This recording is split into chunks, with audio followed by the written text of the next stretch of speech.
తెలుగు రాష్ట్రాల ముఖ్యమంత్రులు విభజన సమస్యలపై సమావేశం నిర్వహించడం మంచి విషయం అన్నారు ప్రత్యేక హోదా సాధన సమితి అధ్యక్షులు చలసాని శ్రీనివాస్. అయితే ఆంధ్ర ప్రయోజనాలపై కుట్ర జరుగుతోందని మండిపడ్డారు.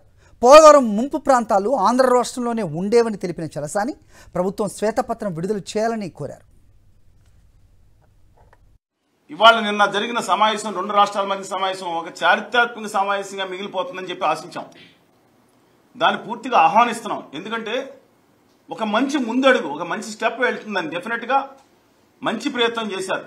ముందుగా లేఖ రాయటం, విభజన సమస్యల మీద పోరాడేదే ప్రత్యేక విభజన సమస్యల మీద.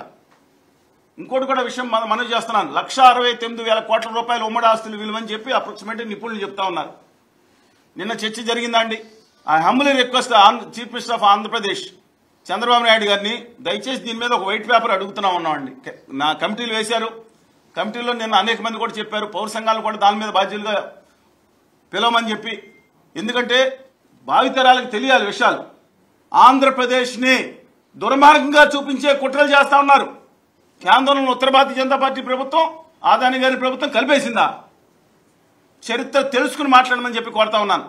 పోలవరం ప్రాజెక్టుకి రిహాబిలేషన్కి దుమ్ముగూడు మండలంలో మిగతా చెర్ల మండలాల్లో వేలాది ఎకరాలు ఇచ్చారు భూమిగా.